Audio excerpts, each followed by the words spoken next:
welcome back to the Earthdawn Survival Guide, episode number 100. And as a special feature for all of y'all and myself, Josh knows the man we're going to talk to tonight. We have Opti on from the Legends of Earthdawn and other things involved with Earthdawn and other games, including his own company. So tonight we will be talking about all things optical, optimistical, or optometrical. I'm not entirely sure. But we're at least going to talk to Opti tonight. And so if you have any questions for us after the fact that we're going to answer on Opti's behalf without him, feel free to email us at etsgpodcast@gmail.com. Your friend and mine, Opti, welcome to the show. Thank you so much. I appreciate the opportunity. Yes. And if you're hearing, because I can see scratch in my head because I've listened to your voice like for 50 hours, 100 hours, something like that, on the Legends of Earthdawn podcast. And so I've heard you be Scratch. And so I have this image in my head of what Scratch looks like. It's going to be not the one you have in your head, but I have this image in my head of Scratch. Every time I hear your voice, I think Scratch. So I'm getting used to your icon on the screen, and that's a whole different experience because I'm like, that's not what Scratch looks like. So the image of Scratch I have in my head is the one from Mystic Paths, where the image of Scratch appears, which I was really quite enamored with when it came out. Yeah. No, I love your essay. I love your contribution to the whole thing, and I don't think there was anybody who could have done it better because you created it, therefore let you do it. Yeah, I certainly was given parameters, but yeah, Scratch is one of my favorite RPG characters I've ever played in my life. Come on, man. That's just I'm holding the picture to the screen so Opti can see it because I'm no one else is getting the visuals here, but this is just awesome. Yeah. That's just cool. I can't wait. The most recent stuff that we're recording is so incredible. I can't wait for y'all to hear it. Well, I'm waiting to hear it. A ways down the road. Yes, I've offered my help to actually get Cliff to give me the audio so that I can edit it and help you publish the stuff because I'm chomping at the bit to hear it all as well. So, maybe I'll put that bug in his ear tomorrow when I talk to him. Yeah, so I'm offering my assistance if it's possible there at all. So let's back up a few steps since this is my first time meeting you. This is probably anybody else's first time meeting you who doesn't listen to the Legends of Earthdawn podcast. How'd you get A, into writing for Earthdawn, and B, how'd you meet Josh? And then C, let's go over your gaming career before that. Those are oddly all very different answers. That's what I'm here for. So I met Josh. I think, Josh will correct me. I think the first time I met Josh was in P.F. Chang's in Indianapolis when Josh had a meeting scheduled with Russell Zimmerman, and I was tagging along. And of course, I was familiar with Earthdawn, mostly because of the connection with Shadowrun, and I'd been doing some Shadowrun stuff for a while. And so that was me sort of geeking out that I was having lunch with Josh. And then that became a sort of yearly thing where Josh and Rusty and I would get together before Gen Con and eat at P.F. Chang's. So that's how I met Josh. How I came to Earthdawn was, I think it's probably not atypical, but a lot of people come to Earthdawn via Shadowrun. And I had been doing a Shadowrun podcast for a couple of years at that point. The Neo-Anarchist podcast, which deals with the lore of the Shadowrun universe, which I leveraged when I met Jason Hardy, who was the line developer at Shadowrun, to get my foot in the door to start writing some Shadowrun material. So that's where my sort of RPG writing showed itself. And then Cliff, who is a friend of both of ours, who does some Shadowrun podcasts, was going to start a Earthdawn actual play podcast. Yeah. And, of course, invited Josh to be on that. And then he invited me to be on that, since Cliff and I invite each other to be on everything we're doing. And then, so that's how I got to know Josh fairly well. And then over time, obviously you mentioned Scratch, the lovable orc troubadour. Josh had offered me, and Morgan, I don't know, is it Josh? Yeah, must have been Josh. Offered to have me write that section on the Fire Eaters for Mystic Paths. So that's the long and winding answer to your question. Yeah, no, fair enough. Yeah, it was basically Morgan and I were talking about the Mystic Paths book, and Morgan was like, if you have anybody that you think would be good on that. And I said, well, I know because Rusty had already done some stuff with Questors. I know that Rusty would be up probably for writing stuff for that. But you've got this concept for this orc racial path, the Fire Eaters. And if he's interested, I really want to see if Opti would want to tackle it. And Morgan was like, great. And I said, okay. And I asked you at Gen Con. Yeah. I think when we were first talking about it, I went up to you and I said, hey, this is what we're kind of working on. And if you're interested, I want you to write this. And you were like, okay. And we worked it out. And then you worked with Morgan.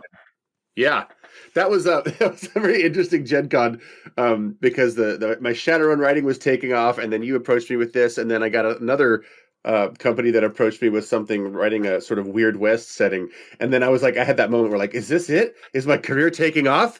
And then like after that, like I just stopped getting calls from everybody. Which is not true. I'm playing around, but yeah, I didn't end up going that direction as much as I thought I would after that. But I will say that working with Josh and Morgan at FASA has been the most life-giving experience that I've had writing for any company as far as fiction goes. Like they are a very responsive and very collaborative, and we're just altogether very, very cool to work with. Nice. I tell everybody. You've said that multiple times with me in the room, and I still blush a little bit when you say it. Well, rightfully so. And let's be honest, it's not super hard to be like the best people to work for in this industry, but it's still good. It's still an accomplishment because not everybody does it. So the bar is low, but Josh and Morgan are well excelling beyond that bar. Yeah. Okay. Yeah, I mean, again, the bar for like, hey, you get to write a tabletop role-playing game that you really love, you know. Yeah, for tens of dollars. Right. and yeah, but like if you're going to do that, like at least be responsive. Like, and I got paid well for that. It was I was going to say we actually paid you more than tens of dollars, but yeah, tens of tens. I mean, like again, nobody's going to, and I say this with all respect to everybody involved. Like nobody's making a living doing this, right? Like this is a side gig for almost all of us in the biz. Yeah.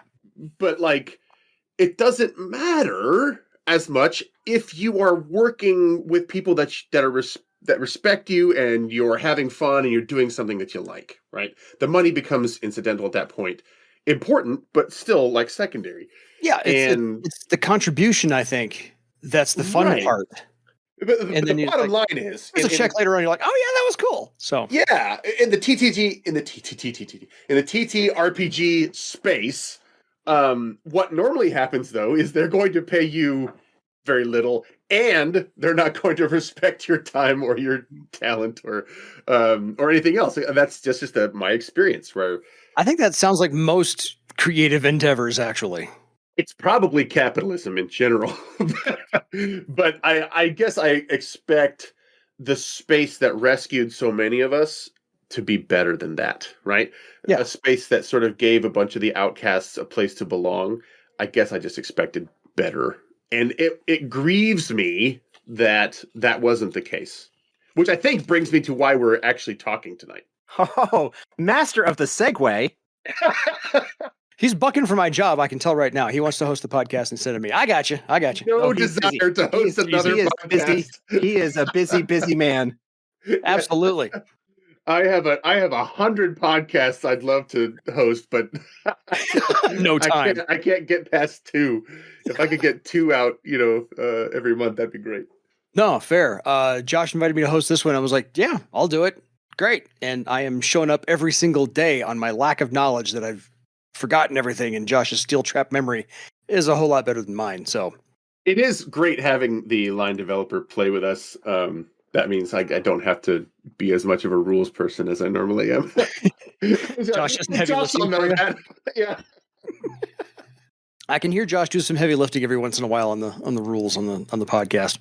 Anyway, yes, one of the main reasons that I wanted to bring you on when I talked with you back in September about coming on the show was that you was this perhaps driven by your, experiences working in the industry, that you have established your own company? Correct. Yeah, I was going to get to that. That is more or less the reason. Yeah. There's a number of reasons. I mean, I guess I can say nothing ever happens in a vacuum, but the idea that the tabletop role-playing game space, creative space, was getting so toxic, I just felt like we had to balance the scales. So that's more or less the main reason why we started Fragging Unicorns Games.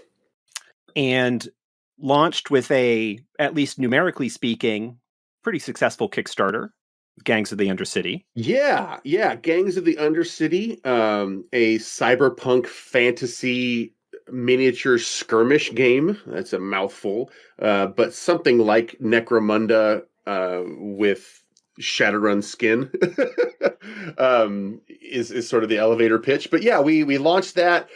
We took in 83,000 once everything was said and done. And I don't want to, bury the lead here, but I will go ahead and just say that wasn't enough. The last 2 years of COVID have absolutely thrashed us. So we have learned a ton of lessons, which I know that you at FASA have also learned a bunch of valuable lessons with your first Kickstarter out of the gate. So yeah, it's just the learning curve is steep. I think you'd agree. Yes. Yeah. Yeah, I'd say so. Well, I mean, starting your own company is probably even a larger leap than having an established company to kickstart from and having a kind of an established base there. Sure. You went out on the whole limb by yourself and said, "Hey, I got this thing," with no base to work from. So I applaud you and your courage in doing so. Yeah, I'll be the first to admit that I still don't know what I'm doing, and I'm still just winging it all the time. But it's not like, if I can do a little meta tinkering here for a second, it's not like Opti, the brand, was unknown. If that makes any sense, right? So it wasn't like I'm starting this company, from true scratch. Whew, that's a funny little tie-in. Anyway. Yeah. I had some name recognition in the space that was going to be interested in it, which is the sort of secondary reason why I did that, because I knew from being in the cyberpunk fantasy space that a miniatures game was something that people wanted and had been asking for a long time. So I knew that the market was there. I knew that people like having Shadowrun type minis, and I had name recognition in that space. So again, it wasn't like I was completely starting from scratch, but I was leveraging a lot of sort of the goodwill that I had built up throughout the years. Yeah, you were a known property, but not within the industry a little bit, but not to the general public as to who you were. Correct. So, yeah. And that's what I found lately. I'll say this, we launched our web store today officially. Now that we've fulfilled all of our Kickstarter rewards, at least the main ones. We still have some stretch goals and whatnot. But now that the main 2-player box has been fulfilled, we put the 2-player box up on our website, launched our website, and posted everywhere on social media today. Like, hey, our website's up, blah, blah, blah. And no hits at all, right? No sales at all today. So it's a weird space, right? Kickstarting is a weird thing, and launching a company is a weird thing, and trying to reach out and do marketing and blah blah blah during COVID is a weird thing. So again, we're still in the midst of it, learning everything along the way. Well, let's see if we can give you a small bump so people can pause their show right now and then go to your website. What is your website? FraggingUnicorns.com. Fragging? Yeah, that's right. Unicorns. Just like the unicorns. Yeah. Or you can search online for Gangs of the Undercity, and that'll get you there as well. You got all sorts of cyberpunk fantasy swag and games and miniatures. I've got go spend lots of money. Yeah, all right. Everybody who's got it is very happy with it. So we haven't had anybody say hey, I'm not happy with the product. So that's encouraging. We just need to find out. Again, it feels like every couple of months I'm learning a completely new skill from scratch because I didn't know anything before. And now I'm in that process of figuring out distribution and marketing. Oh wow, that's a steep learning curve. They're all steep. Well, both of those are steep no learning other curves. kind. Doing them together is even harder. Yeah, and then of course we're trying to have other games in development along the way, and it's a lot to juggle. Yeah, it is. Again, I applaud you for your courage. I am sorry that it's such a steep learning curve, but again, you've got people like Josh and others to rely on to help you through all that, and so you'll get there. I do. Like the Beatles said, I get by with a little help from my friends. Yes, absolutely. I just tapped into the cultural zeitgeist right there. Little Joe Cocker, man. I see how you did that. The current Beatles zeitgeist. Look, the Beatles are evergreen. All the kids are listening to the Beatles, right? Well, who's that at the door? Why, it's Disney Plus with a big truckload of money. I just watched that. If you're not a fan of the Beatles, then Get Back is going to bore you to tears. But if you like the Beatles, then Get Back is going to be fascinating. Absolutely. So my brother was a huge fan of the Beatles, especially George Harrison. So one of these days, I'll sit down and it's like 9 hours. Oh yeah, I heard it's lengthy. Yeah, it's huge. But again, I watched it all, and I was like, "This is cool." My wife's like, "This looks boring as hell. What are you doing?" Like, I can't explain it. I can't explain why this is fascinating, but it would be like a non-gamer sitting in at one of the like Gen Con dinners, like at the table, like when we had dinner this past year at where did we end up?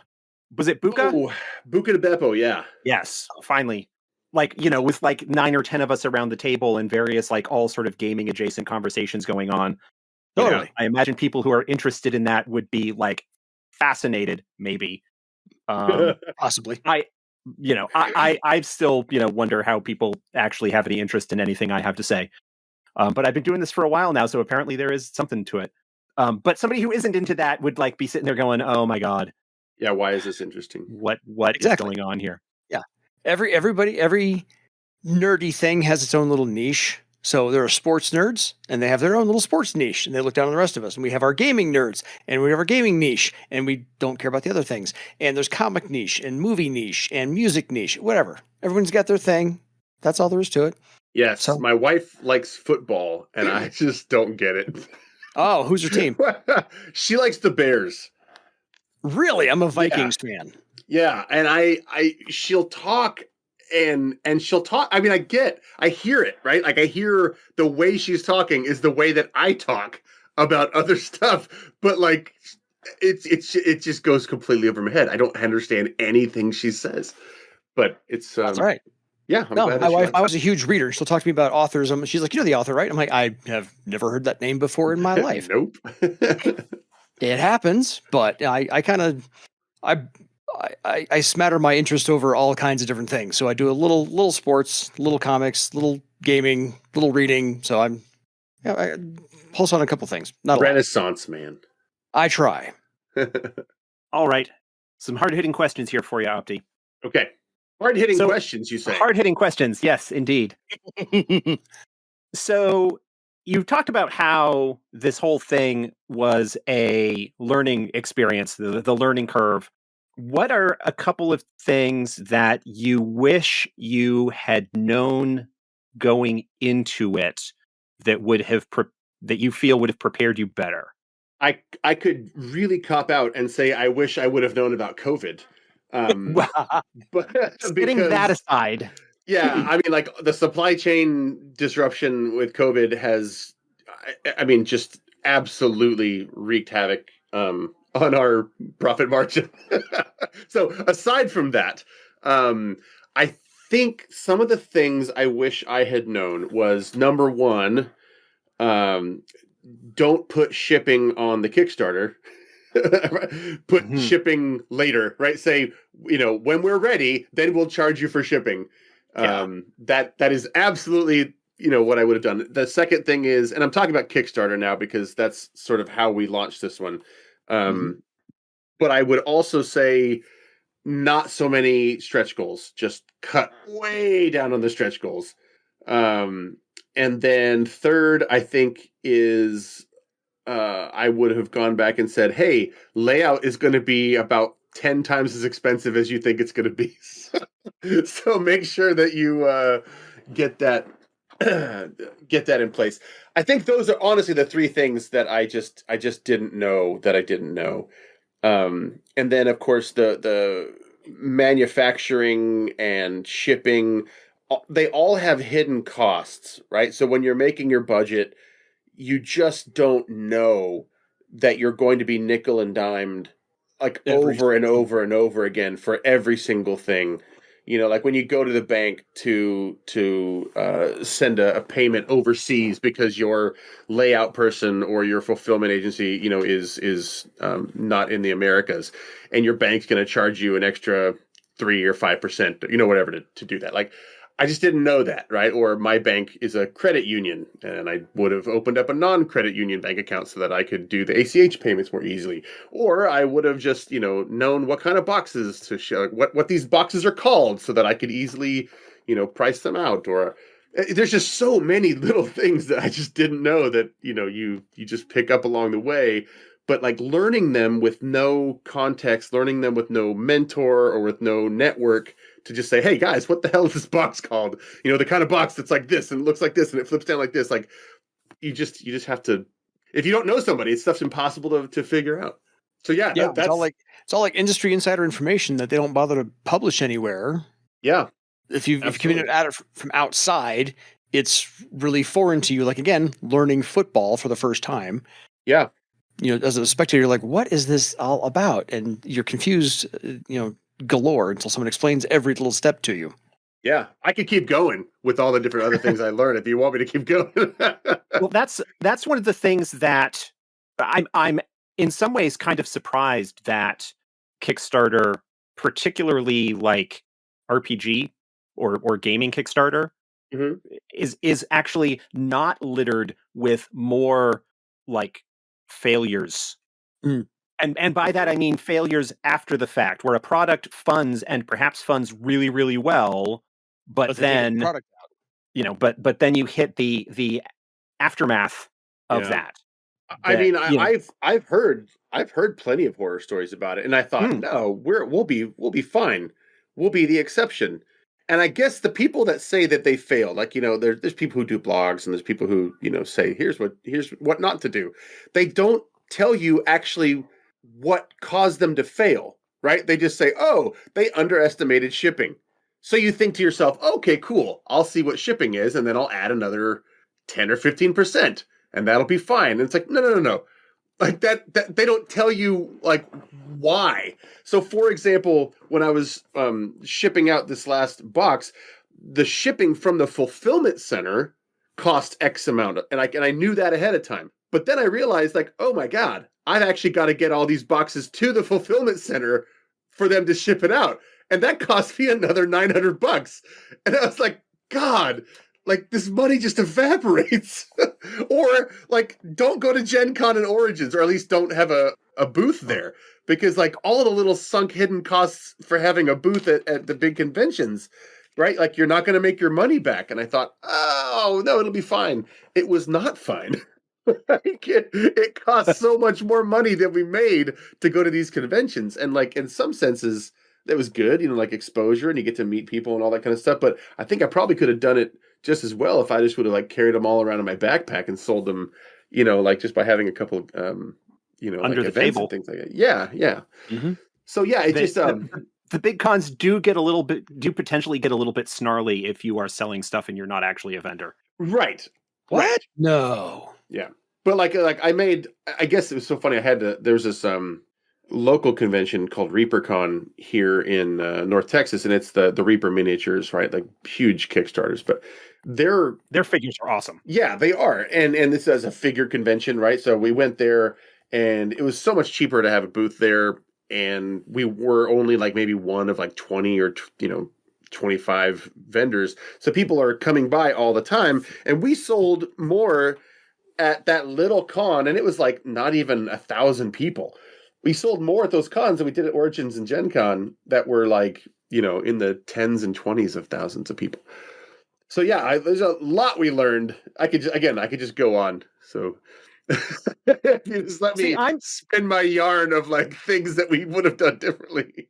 Well, see, I mean, I am intimately familiar with this in some regards, and I think that it's important, possibly interesting to other people, maybe not, but that it's important to get these stories out there where the serious gamer, but who is still a fan, can actually get some insight into what the process is, what's going on, why, oh, hey, we had a $100,000 Kickstarter. Why aren't we all rich? Well, because that $100,000 is not what we take home. We have to pay writers. Artists. We need to pay printer. We've got to pay artists. We've got to pay for printing. We've got to pay, for shipping and all of this other stuff. And in the case of the Earthdawn Kickstarter, it was like, and that also needs to cover like 5 or 6 books. Right. And that goes away really quickly, especially when it takes you 3 or 4 years to fulfill everything. Right. Yeah. I don't want to discourage anybody off of this, but I absolutely want to make sure that anybody who wants to do this kind of thing goes in with open eyes, because we got 83,000, and then after the fact, all these hidden costs, COVID, blah, blah, blah, like that 83,000 has been spent already. Right. And now I'm putting in, personal money. Yeah. Like all the time. Like, and it's not like I'm a rich dude. Like, no, I am not a rich dude at all. And, I'm still having to squirrel away money because I will, like, my integrity won't let me not fulfill this stuff. So like, it's all going to happen. But like, if I would have just had a little bit more foresight, a little bit more knowledge, I could have, saved myself a little bit of this. But what I do have hope for is that, like, hey, Opti has proven himself. Fragging Unicorns, did what they said they were going to do, so that from now on, I can take all those lessons I learned, do another project, and people will know that they can count on me, and I will, have the benefit of doing this once already. So the next project hopefully will be even better. Yeah. So you're attempting to run an honest business. The next project will have completely different things that you have to learn and that cause you problems. Right. Totally. I mean, like one of the things right now is I'll just be so honest. I don't even care. That's why you're here. I'm so tired of like wearing the mask of like I have shit together. I do not, and it's easier for me to just tell the truth and look stupid. So we're working on an RPG right now. We have been for a long time. The idea for the RPG has been around as long as Gangs of the Undercity's been around. And it's the role-playing game that's set in that same universe, right? So that makes sense. It's like Gangs of the Undercity, the RPG. It's called Subversion. We want to subvert a lot of tropes in it. It's very clever, right? Very clever time. Anyway, so you play these subversives, and the cool thing is we threw all these different things that we wanted out of all of our games. Like, what don't we like about RPGs? What do we like? Let's put all that stuff. We take a bunch of notes, throw them in a document, like get this document looking nice, balance all the stuff around each other. We played the game, and the game was just so not fun. I was like, oh, that is such a disappointment. So we went back to the not necessarily the drawing board, but we like had to rewind a lot of stuff and go back, over a lot of stuff, and that like killed me. Like it killed my soul, and it sapped all of my desire to keep doing this. And so I just had to like put it down for like 2 months when like the game we had been working on for like a year or two just wasn't fun. And that's what it's like to be a game developer. I have a great idea. Oh, wait, it sucks. Oh, gotcha. Right, like on paper, like this game rules and everything's balanced and it's great. But when it came time to actually play it, we were all scratching our heads like, that's not what I want to do right now. Like, that doesn't feel fun. That's boring. Like, I don't want to do it was just heartbreaking. It's kind of like, I love money. I hate doing my taxes. Why is it doing my taxes over here? Right. Yes, that's what it felt like. It felt like doing taxes, the role-playing game, with a blue mohawk. And so, going back and having to redo these things and just focusing on the minutia to the point where it's mind numbing is the things you don't think about. And you can, if you have a game in mind and you want to play, you want to, make this game and you think, oh, of course I have the formula. You might, but also if you can run it, you are giving the game the benefit of the doubt. I don't know if I'm saying this right, but I could run the game and it could be fine because I'm fudging all the things and filling in all the details. But the moment I gave that RPG and those rules to somebody else, it was unintelligible and they didn't know what to do. Right. And I realized that they didn't have all of the things that were filling in the gaps. Right. The game wasn't good. I was good. And I don't mean that in a braggart way. Like, I just mean that, like, I was filling in all the gaps for the game because the game wasn't there. Well, it's like watching a master chef create a dish. And if they don't explain everything for the home cook, there's stuff that's going to get lost in translation. Right. Even if you're following the recipe, you still have to have a bunch of, preconceived notions or, expectations going in. Yeah. And if you have those, if you're, whatever, good GM or whatever, but that's unfair. That's not why you sell books, right? Any really great GM could probably just ignore the rules and just play on the fly with anything.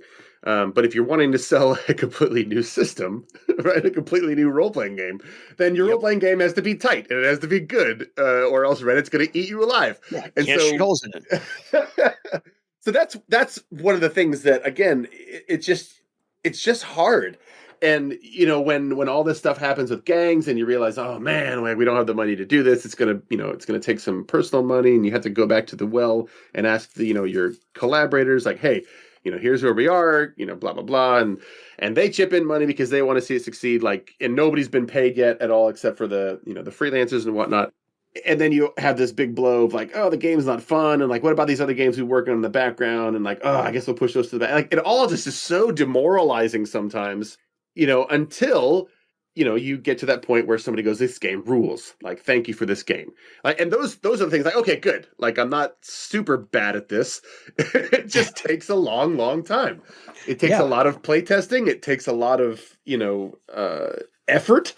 And with people with jobs and kids and family obligations and fragging COVID, like, everything is just hard. It's like a real job. Making money is like a real job. Yeah. So yeah, I don't mean to be depressing, right? Like, I want more content out there and I want more creators who are trying to do good, but also know that this is not easy. Like, for example, there's a reason why the TTRPG industry doesn't pay good rates. And that's because they don't make as much money when you pay people what they should be paid. Right? And we started paying everybody, like, when we got freelancers, we're like, okay, we're not even going to haggle. Like, just tell us what rate you want. And then we would pay that. And they weren't, people weren't being super greedy, but we'd pay them and we'd be like, oh my gosh, that was way more expensive than we wanted it to be. Yeah. And they just, again, everything is like that. When you're not cutting corners, when you're not being crappy to people, when you're trying to do the right thing, everything just gets harder and more expensive. Is it RPG? Especially when you're trying to sell a product for a certain price, people will buy it at versus what you invested in it, getting it made. Right. Probably charge them triple, to be honest about it. Can we not get into the side debate? Can we not get into the side debate of the perceived value of RPG materials versus what they actually should be charged for? Hey, it's Opti's show. Like, no debate, but I'll tell you why we took the price point that we did with the book is that we had it at a certain price point because that's kind of what we could make money off of or whatever. And we took it to a bunch of stores and they said, if this book is more than a D&D book, nobody's going to buy it. People aren't going to buy it. And I was like, oof, that sucks. Yeah. There is a certain gravity that the economies of scale of Dungeons and Dragons bring to the industry that is just, again, it's a knowledge, it's an information thing where, Wizards of the Coast is able to charge $40 for a, full color hardcover because they sell tens of thousands of them and are able to print so many that their cost per unit is redonkulously low. Yeah. Yes. Whereas, we look at the cost that it takes us to do a 1,000 print run, black and white, smaller size soft cover, and still need to charge 40 to 50, need to pay, basically charge the same price, just in order to cover things. Yeah, small print publishing is a whole different game than large print publishing. Yeah, and if I could go back in time and just say, listen, I know drawing is hard, but like, trust me, you're going to want to be able to do your own art later. I would do that in a heartbeat, because art absolutely sells books, and art is it does expensive. No lie. The rule of comics, because I've read comics for a number of years, art gains interest, and then the writing will keep people reading. Yeah. After you change artist on whatever book you're reading. So the art grabs their attention and pulls them in. Oh, that looks cool. Let me read what that's about. And then the writing keeps them there. So if you have a game, same thing. Your art, your cover art, your interior art will get somebody's attention. And if the game is good, they'll stay. And they'll read all the way through it cover to cover. Or at least that's what you hope. That's what you hope. Yeah. The number of people who read RPGs cover to cover are shrinking. But yours truly included. No, I'm kidding. I'm just throwing in my 2 cents on Opti's interview. So, Josh, when I was a kid, I used to read RPGs cover to cover all the time. But when I didn't have other responsibilities. When that was what I wanted to do in my life. Exactly. So, let's talk a little bit. Let's step away from the business for a moment, or at least from the numbers and the money aspect of the business for a moment. Let's talk about the process. Like, talk to me about making Gangs of the Undercity, about the process of kind of coming up with everything for that game. Like, that's a broad question, but yeah. So again, I could tell you lies, but I'm gonna instead go with the truth. And the truth is not particularly sexy. So here's what happened. There was supposed to be a Shadowrun miniatures, gang warfare game that was supposed to come out in 2012, and it never materialized. And like, I've told the story a bunch of other places, but at a certain point, it became really obvious that the folks who held the license were just not going to do that game. And so I said, you know what? I'm going to do that game. This is my arrogance. I'm going to do that game because that's the game I wanted. So I started there with, okay, gang warfare between, cyberpunk fantasy gangs. Mm-hmm. And then basically went to all of the war games that I had played previously. What do I like? What do I not like? And then got a certain kind of base mechanic there. And then, just basically built up the base mechanic, because base mechanics in a sort of more gamey game, like a tabletop game, like where there's not a lot of role playing, and not a lot of like the things that you can do are fairly limited, right? You have certain things you can do on your turn, and it's all sort of board game-ish. Yeah. So you just get down some basic rules and you start throwing dice, and again, the problem is just everybody I know who's into this did not live close to me, so it's trying to find time to like figure out, hey, can we play over Tabletop Simulator or whatever? So we just started farting around with these. I would say, okay, how many attributes do we need? Like, what do we need for this? Like, how many actions per turn? We just started talking, and I started writing down things. I cut and pasted an entire rule book from another company, pasted it onto a document, and then just went through changing stuff. Because like that's the only thing I knew how to do. Like, here's some people who had done it before. Then I went to another book. I said, oh, I like this section, so I'll just swap out these sections, and then just like spent the next year and a half, 2 years just changing everything. Mm-hmm. But here's the cool thing. Here's the breakthrough moment. We had a pretty good game, but it didn't feel special. It didn't feel like there was anything that it was doing that other war games weren't doing. So I left for 2 weeks on a vacation, and I said, okay, these 2 particular folks on our team, Ryan and Tom. If you guys are listening, good job, Ryan and Tom. But I said, okay, you guys just take a look, and I'm not going to look at this for 2 weeks. I'm going to be totally incommunicado. So when I come back, I'll see what you guys have done. And they took it, and they made really significant changes while I was gone. So I got back, and they had taken out a bunch of stuff, replaced it with a bunch of stuff, because I had let them do that. And having new creative juice into it, absolutely cranked the game in a totally different direction. So then after that, it was just playtest. It was refining. It was,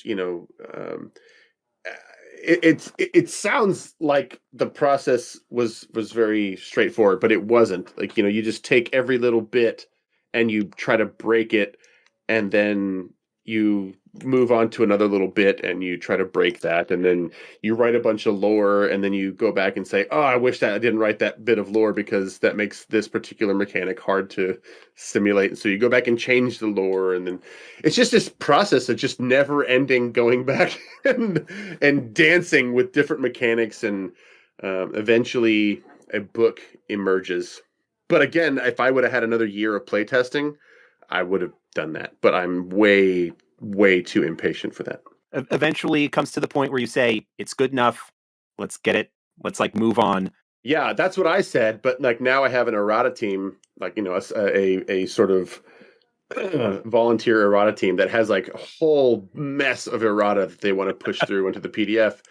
And now we have to have this debate. Yes, this will make the game better, but also it will invalidate everybody who has a paper book.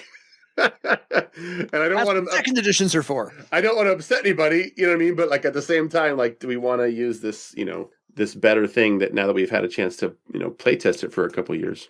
Look, Dan, that's what we're dealing with now. You can't move to a second edition or second print until you get rid of the first. Now, I actually have been wondering, so I don't know about Earthdawn, but Shadowrun did that. They introduced a second edition, which didn't really invalidate anything in the first edition except for the core rulebook. It's I find myself wondering, is that possible to do? To update things in such a way that it doesn't invalidate anything and just sort of tightens up. So if I was going to do that's what I think I'd do. In fourth edition, we've done a couple of things like that, where because of when stuff was created and the process or early on lack thereof was not in place.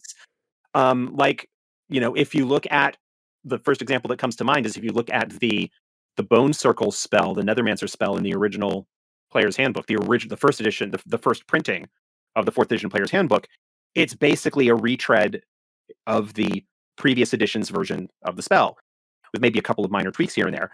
But then when the time came along and we were working on the GM's guide and we're creating the spirits, basically the rules that we came up with for the Bone Spirit in the Spirits chapter of the GM guide no longer matched what had originally been written for the spell, because we wanted the spirits to work a particular way. And so, yeah, there are sort of cases like that happens in Earthdawn. And, it always becomes the new edition and various other stuff it's the eternal dance. And of course, with Earthdawn, we had the, issue of it being the fourth edition of the game, whereas you're dealing with something brand new. Right. It's hard to know the right answer. Yeah. I don't think ultimately, and this is, this doesn't make fans listening happy. There isn't a single right answer. You just kind of make the decision that you make at the time that you have to hand, and you kind of have to live with it after the fact. If I could go back to the beginning of fourth edition, I would really kind of reconsider what we were going to be doing with the form factor of the books. I like the smaller size. I like how it works really well in sort of tablet ebook format for PDF readers and things like that. I think it works really great for that. But the smaller size does make the books a lot thicker than they otherwise would. And I know that there are people who, just much prefer the larger physical books. I don't know necessarily that I would make a different decision, but knowing that the core books would, were going to be over 500 pages and all that sort of thing, that's definitely something that I would potentially reconsider. But at this point, for the sake of like trade dress, like product uniformity, we're kind of locked into that until we decide to do something different. Yeah. So Yeah. yeah. So it's a lot of work. It's a lot of effort, a lot of often kind of solitary work and effort. The amount of time that you put into it, it is, perhaps recognized in some regard by the devotees. But even the people who know or might think they know don't really know. Yeah. Nothing against them at all. But it's like your story that you've been talking about here with your process, both with the development of the game and the Kickstarter experience and all of that. I'm hearing this and I'm going, yeah, this is all like super familiar territory. Like the specifics maybe are a little bit different. Just having flashbacks. But it's all like, yeah, I didn't know going in what I didn't know. And I had the advantage of not needing to like figure out logistics and distribution and all of that stuff that you had to tackle, because that infrastructure was already in place a little bit when I came on board. I just had to figure out how to do a new edition, and we figured out the Kickstarter thing. Is it worth it? You asking me? Yeah. I'm asking, I like, think it is. we've been, I mean, look, I'm here now 7-8 years later, still doing it. But like, I mean, you mentioned, I can't answer that now. Like honestly, like if this was all there ever was, like if Fragging Unicorns did this and nothing else, and this is sort of the end of our story, then like I would say no, like no way, like there's no way this was worth it. Mhm. If we are able to sort of survive this little slump, right, and if our creativity and our hard work and our dedication pays off, and we have another success, but things are different because of what we know, and et cetera, then like yeah, I'm pretty sure that we'll all feel like the hardship is worth it. But like this has been a really hard process, and it's very discouraging at some points. It's very encouraging at some points, of course. Like I slept really, really nicely, when I went to bed, when the Kickstarter ended and we were like at 83,000. I was like, yes, that's lovely. I'll take more of that. Thank you. And then, now 2 years later, or maybe a year later, a year and a half later, we're just tired. I mean? Like, and you don't get the immediate gratification that you would normally get like in non-COVID times, or with like the product we have is a product that requires you to be person to person, and to have a bunch of things set up. So I think running an RPG, and this is not to say that your job is easier, but I am looking forward to launching a product where I don't have to deal with manufacturing in the same way, where I don't have to coordinate, getting boxes to hold X amount of minis and, have stuff to hold where I could just make a book, right? And RPGs are a much different animal in that, like, it's harder to make a good game. The mechanics are more complex and whatnot, but I'm also just looking forward to, like, when we're done doing that, I know exactly how to make this book and exactly how to distribute this book. And because this has been my sphere, I know exactly how to promote this. I can do actual plays. I can, I can get, I just, that is a realm I know more about. So I feel more comfortable hopping into the RPG space. So doing the hard thing first, doing the miniature skirmish game with a billion different sculpts and manufacturing and all this kind of stuff, and making sure that happens, doing that hard thing, and then going from that to something I know a lot about and I'm really comfortable with, in an RPG. I think that's going to be a much more enjoyable experience overall. And then hopefully, the bunch of people that we picked up from gangs, along with the people that supported, me and what we do, with the Earthdawn podcast and the Earthdawn writing and the Shadowrun podcast and Shadowrun writing. Hopefully that will be a much a much more gratifying process a year and a half out. That was again a long answer to your very straightforward question. I appreciate the honesty that you have brought to this, and I expected no less from you, to be honest. Which is part of the reason why, hard truths here on the Survival Guide. It's called the Survival Guide. I like gaming has been a significant aspect of my life for a very long time, and jumping in to like actually work on a game and learning how much goes into it, gives me such a greater appreciation for the people who like do make it. And also the reminder that like it takes time. It's like the stuff that I hear in like the various writing podcasts and so forth, is that there's actually it is very unlikely for there to be a true overnight success. It's just that suddenly something somebody has been working on for years suddenly catches the right moment and becomes much more broadly aware, and a whole bunch of people hear about it for the first time when you've been kind of, trudging away in semi-obscurity for a year, 2 years, 3 years, however long it takes. Which is fine. Again, we don't do this we don't do this for the money. There are definitely easier ways to make money, even leveraging the same skills. Right. Yes. It's so funny. Like I will say this though, like it. I have high expectations for the games we put out, because when we put the games together, we are aiming for big company quality. And here's my problem, and again, just being honest, I think it's a problem that I'm aiming for quality that outstrips what I think we could actually sell. Right? I don't think that Gangs of the Undercity is ever going to sell enough to warrant us having a book that looks comparable to a GW book. And yet that's what we did. Right? So like I look at a game like Blades in the Dark, and Blades in the Dark probably cost way less to make than our game.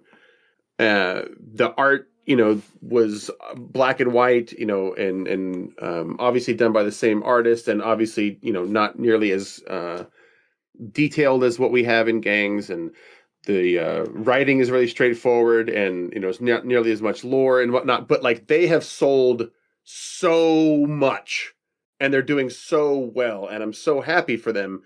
I think I need to start to moderate my expectations, right? And I don't need to go and try to compete with Wizards of the Coast or Games Workshop or even FASA, right? Like I don't need to try to compete with people who have been doing this a very long time, because I can't. And I will burn myself out if I keep trying to produce these books to compete with them that are never going to sell that many. And therefore, the cost benefit analysis is never going to go in my favor if I keep this up. So that's what I'm struggling with. My perfectionism, which I only seem to have in RPGs and role-playing games where I'm like one of those completionists. But I cannot just not do it the way I want it. And the way I want is expensive and not very efficient. Little bit of a cold splash of water. No, Yeah. Well, no, I applaud you for having standards at all, because I've seen some books put on the shelves every once in a while. I'm like, wow, you don't have any standards in any way. It's fun. You can get away with not having any standards. Spell checking is free. Spell checking is free on your document. Oh, well, that stuff, yeah, there's no excuse for that.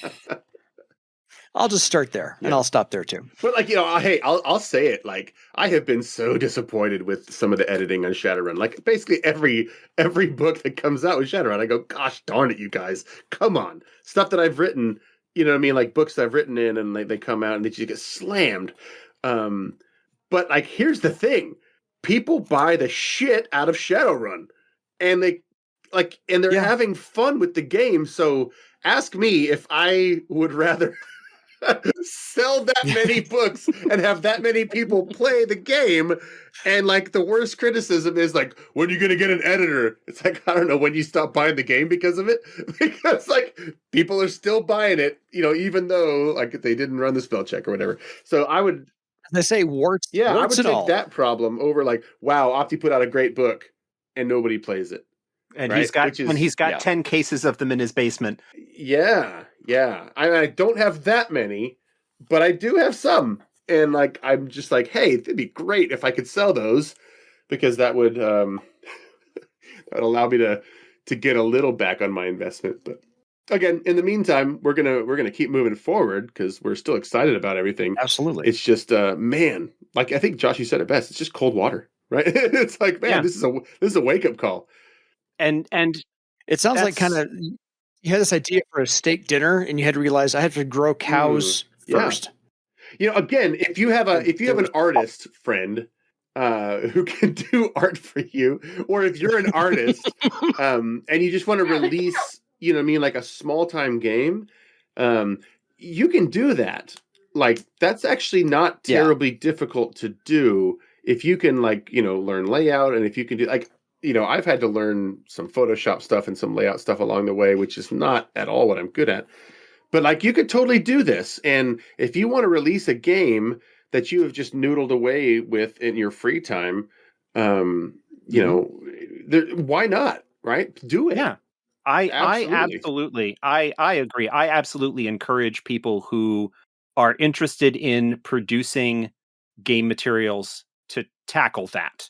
But you have realistic expectations about that. Right. Don't expect that you're going to... This is not going to get you... It's not going to make you rich. It's not going to make you rich. It's probably not even going to sell more than 100 copies. But, that's okay. The fact that you did something is cool as shit. And I...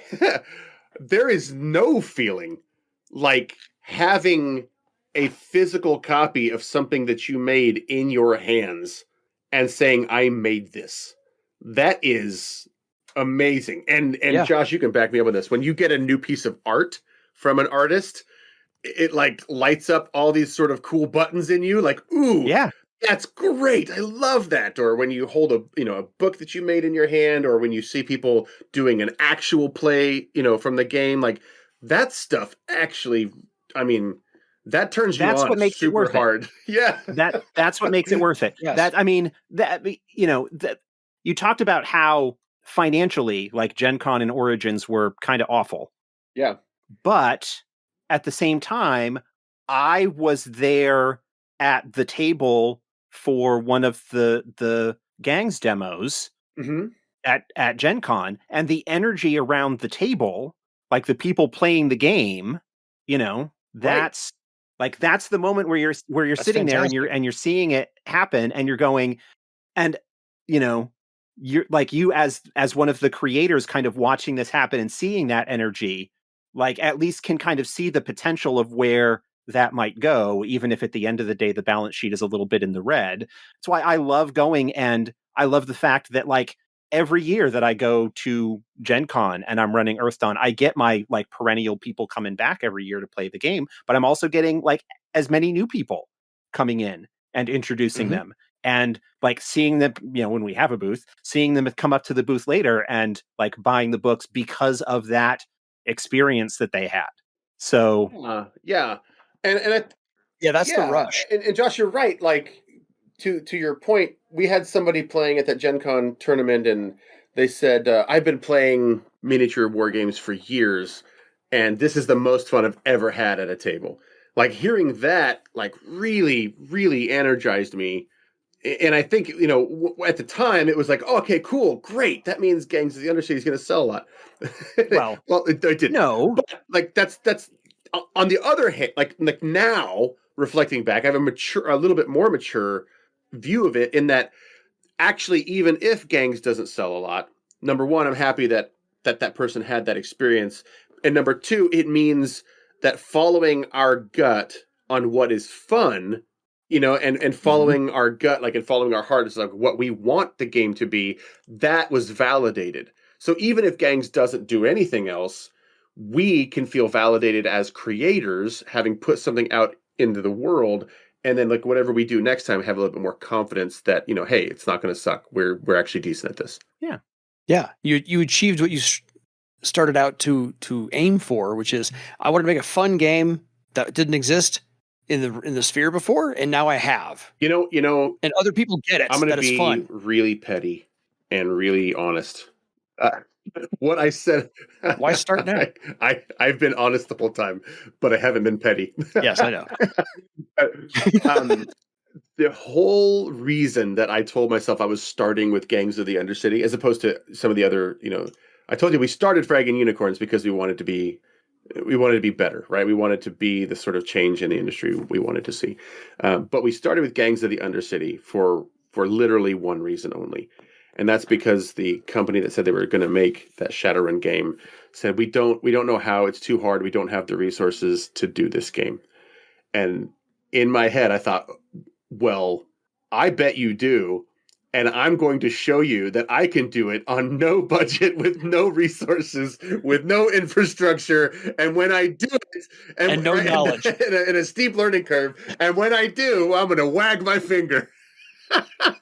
So this is me wagging my finger. And like that sustains me sometimes, where it's like I don't have anything else other than I did it. And you said you couldn't do it. You know, even don't tell me what I can't do. Yeah. Even if looking back, you perhaps understand a little bit of the mental math or business math that went into the decision they may have made, which was looking at that and you know, market research and having, you know, people with MBAs and stuff like that looking and going, we can't make money at this. Yes, I understand why they didn't do it. But still, you're still wrong. Right. I did it. But still, something awesome exists in the world, and I had a hand in it. Yeah, absolutely. And in the end, that's the lesson I think that we should all take away from this. Yeah, put your energy out into the world. Do it. Yeah, if you have something you want to make, go ahead and make it. Just ask Opti questions first.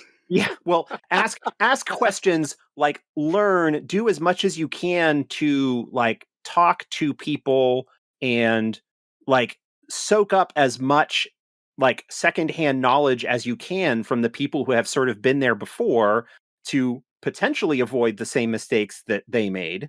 But also just the more that you learn, the more that you know, the more your creative well is filled in order to draw stuff away from.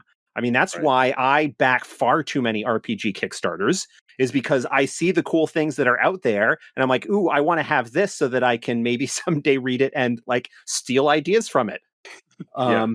And also, or just read it and enjoy it. You know, the people that are worth anything in this industry, and I think Opti, hopefully you can back me up on this.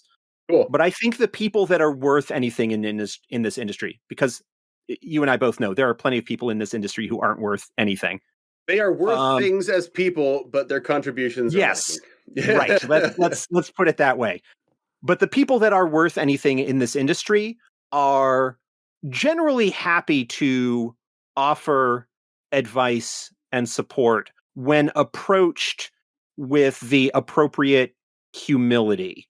Yeah, I think that's true. You know, because we are all very busy, you know, especially those of us who don't have this as a full-time gig, but we're all very busy. And so, but we're also, we're all in this because we love it. And so when somebody else is excited enough and loves it enough to want to try and do it themselves, we kind of want to help them succeed, because that success kind of like gets shared around everybody. Like that's a positive thing. It's a kind thing to do, and also it tickles a little bit of that ego. Well, it's like, ooh, somebody's coming to me. So like, it's a no lose situation. And if you ever approach somebody and they're just a giant dick to you, like that's a character problem on their part. Like there's just, I can't foresee a time where I would blow somebody off and not give an honest attempt to help, because that's it's like the bare minimum of like just being a decent person. Yeah. And like that's what I strive for, the bare minimum of being a decent person. And well, I've known you for a few years now, and I think you clear that bar by quite a significant amount. Handily. Sweet. For what that's worth coming from me. It means a lot because you're a pretty cool dude yourself. Well, thank you. All right. Thank you so much for spending some time with us tonight, Opti. I appreciate you agreeing to come on the show. I appreciate your honesty. I appreciate these insights. And I hope our listeners were as fascinated by this as I was. Me too. I was happy to learn. I was happy to meet you. I'm very happy to meet you, sir. You made me laugh, which we could all use a whole lot more of in the first place. Definitely, we're going to get your product out there as much as we possibly can. Hopefully, this show gives you a small bump in sales. So, Fragging Unicorn. FraggingUnicorns.com, and literally Unicorns any with an sales S. will give us a bump. Yeah. So, Fragging Unicorns, plural.com. But otherwise, yeah, Opti, absolutely all the best of luck in everything you're doing. I commend you. I applaud you. I am, having for the first time met you, I am proud of you for doing what you said you were going to do and putting out quality product for everyone to enjoy that is going to pick this up. That. Thank you so much. And it was great to meet you as well. And Josh, it was great to talk to you again. Yeah, always great to hang out with you, man. Cool. So until next time, folks, please go to fraggingunicorns.com and pick up this game and all the rest that Opti's going to put out for you. Buy one of everything. Exactly. Or nothing. Just browse and then share. Bye. Good night, everybody.